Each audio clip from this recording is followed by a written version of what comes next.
How important has been the judiciary system in India in upholding the democratic traditions? Well, extremely important. I think the judiciary has upheld democratic values, upheld the basic democratic traits enshrined in our constitution. And at every stage where there has been an attack on democracy, the judiciary has acquitted itself rather well. We are taking the span of 50 years of India's independence. How can you see the evolution of Well, I mean, you just look in terms of right from 1950, all those legislations against zamindars, tenure holders, those were incorporated, challenges were made, they were not struck down, the validity of all those legislations was upheld. You came to a stage where the right to property was a fundamental right. Ultimately, that went away from the Constitution. 19(1)(f) was deleted. All those social legislations that came about were challenged in the Supreme Court of India. They were all upheld. All legislations directed to improve the situation of the common man. Then you came to a stage where there was an onslaught on the judiciary, and the then legislature wanted to amend the constitution in such a way as to change the basic structure of the constitution. Then we had Keshav Nand Bharati's case, which defined what the basic structure of the constitution was. So they therefore limited the power of the legislature to amend the constitution. You could amend everything apart from the basic structure of the constitution. Secularism is a basic structure. The federal structure is a basic structure. Some fundamental rights are part of basic structure. So therefore the essence of democracy was protected by virtue of that judgment. You have then the legislature wanting to do something about that judgment, but doesn't have the majority. But can we cite some specific instances where it kept executive on its toes? The judiciary was... Well, that's been a recent trend. I mean, and I think that it is something to do with the development of politics in our country. I think we have slowly seen the degeneration of politics. We had stalwarts who were in parliament, intellectuals who were in parliament, who participated in the Constituent Assembly debates, who were members of the parliament initially when parliament was constituted. And slowly you slowly found that the traditions of parliament were being destroyed and the right elements were not coming into politics. And we had, I think to some extent, the Congress party has to share the blame, because having shared power for having been in power for so many years, instead of cultivating democratic values, it denigrated those values, and some of the burden has to be borne by the Congress party. But having said that, I think Congress party was also a unifying force for our country. And with the breakdown of the Congress party, in the sense that with the Congress party not getting an absolute majority, you have seen now power structures coming up in various parts of the country which are even more destructive.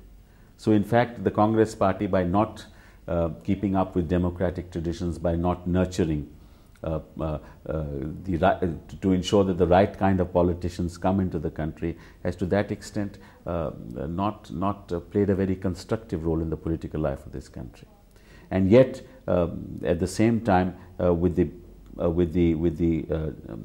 destruction of the monopoly which the Congress party had, you have now seen power centers which are even far more destructive. You have caste politics. I think Mandalism was a great tragedy that happened in our country. But how is judiciary coping up with all this? Well, now the judiciary, I was coming to that. Now, no one political party has absolute majority in parliament. The result is that there have to be political compromises. And also, along with that has been the growth of the economy, liberalization, and therefore the growth of corruption also. And here's where the judiciary came in. The judiciary realized that unless, because the executive wing had failed the nation, the legislature, the people of India were disenchanted with the legislature. And ultimately the judiciary had to come to the rescue of the people and stepped in to ensure that the executive performs its functions and the legislature doesn't overstep its limits. And I think that the judiciary has done a remarkable job in this process. But I think judiciary in India has to play a very important role like a watchdog. But sometimes it seems to be very slowly creaking at times. How an institution like the judiciary can be so alert when it seems to be... Well, that's a problem. That is a problem. You see, in the process of performing a new role within the democratic setup, the role of a watchdog, an ombudsman, naturally there are some mistakes that the judiciary will commit. What we have to see an institution as a whole, I mean, there may be some aberrations, there may be some mistakes, there may be an overstepping of limits on a particular occasion. But by and large, I think the judiciary, through its activism, has brought about enlightenment in the minds of the people as what they should expect from their government, and that nobody is above the law. But do you think, how do you see Supreme Court as such evolving? And then do you think also we imbibe some of the British elements, it's more of it in our... No, on the contrary, I think the Supreme Court has played a far more significant role than any judiciary anywhere in the world. Look at the way in which we have expanded the scope of public interest litigation. Look at the way in which the Supreme Court has tried to do justice to class action. Look at the way the Supreme Court has said that the directive principles of state policy are as important as the fundamental rights. Look at the way in which the judiciary has brought about enlightenment in the field of environment. Look at the way in which the judiciary has brought about political accountability, something that we never heard of. Look at the way judiciary is dealing with corruption in political life. Look at the way the judiciary is ensuring that nobody is above the law. Look at the way the judiciary, which is protecting the common man by supporting social legislation in that area. I think the judiciary has performed brilliantly in the last 50 years. I think I was just coming to that. You talked about corruption and all that. Do you think now judiciary has an effective role to play in curbing, controlling the erring politicians or bureaucrats? Well, I mean, I think that basically this is a deterrent. I don't think the judiciary can solve the problem of corruption. The problem of corruption is a societal problem. It's, you know, and therefore the judiciary by itself cannot solve it. The political structure of our country gives encouragement to corruption, the way it is run. And I think you need a more holistic approach. I mean, one wing of the state cannot solve the problems which are endemic in the state. So I think you need an organizational approach, an institutional approach, an approach which doesn't deal, I mean, for example, assuming the judiciary were to prosecute A, B and C, the fact that you prosecute A, B and C can only be a deterrent, but it will not prevent D, E and F from doing the same thing, right? And the problem of corruption is a societal problem in India. There is corruption at every level, right from the top to the bottom. Now, how many people will you prosecute? Very true, Mr. Sibal, but now we are talking about judicial activism, and I think in India now that is playing an important role. Well, I agree with you. All I am saying is that that's not the solution to the problem. The solution has to be institutional. Ultimately, for example, I mean, in a country where there is economic development leads to greater literacy leads to enlightenment of people. It leads to people knowing what their rights are, realizing what their rights are, realizing they have a recourse to justice, and taking recourse to justice. And these are all things which will happen when there is prosperity in society. So the actual solution to this entire problem is fast economic growth, so that people have more to share and less to grab for. And which results in greater literacy. And I think that's one of the most fundamental things that the state has ignored so far. The importance that the state should give to primary education is, I think, one of the fundamentals of any growing society. I totally agree. Unless you have literacy. And when you have literacy, there is social awareness. And when there is social awareness, society itself is aware not only of its rights, but is also aware of the fact that how it can curb what is happening at a certain level. But Mr. Sibal, recently judicial activism, I mean in the context of, I'm talking about, we have instances of bureaucratic lapses and even political turmoils.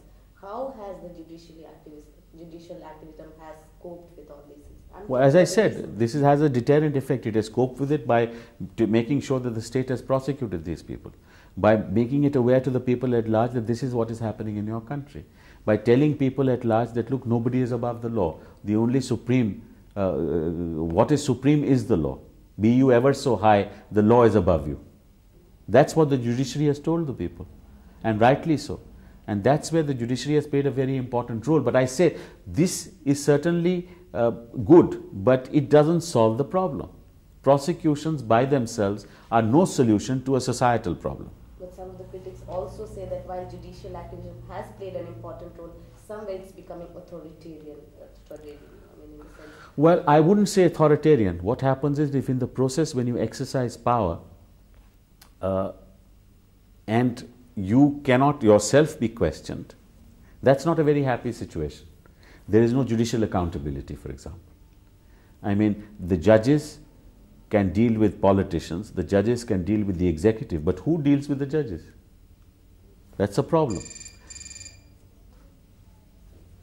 Briefly sum it up, the authoritarian thing. Yes, yes. Yeah. So what happens is that when judiciary itself is not accountable to any institution, then there is always a tendency. Once you are not accountable to anybody, what the judiciary is talking about others, it must also talk about itself. It's saying that, look, the politicians are accountable ultimately to the law. The executive is also accountable to us. But then who is the judiciary accountable to? And the judiciary itself says that there must be accountability in public life. But what about the accountability of the judiciary? And that's where I think the judiciary has to play a constructive role. And the judiciary has to devise a method itself to ensure accountability of those who are in the judiciary. And as long as they don't do that, there will be some aberrations. Thanks a lot for this. I have one question on the UP crisis. Sure. Where do you think, if this assembly was not dissolved, if the president ruled? According to me, the situation in UP did not warrant the imposition of president's rule. It was, I think, constitutional impropriety on the part of the government to even recommend president's rule. I'm very clear on that. Bomai's judgment clearly said that if a particular party in the state, in the legislature, loses power or doesn't have the majority anymore, then the only test which will give an opportunity to form the government, to continue with the government, is the floor test, right? And that has to be given. So the governor was right in giving the floor test. Now the floor test was passed in the sense that Kalyan Singh was able to show on the floor of the House that there were 222 people with him. Nobody can take it away from Kalyan Singh. And no report of the governor is good enough for denying Kalyan Singh his right to continue to be Chief Minister. I have no doubts about that.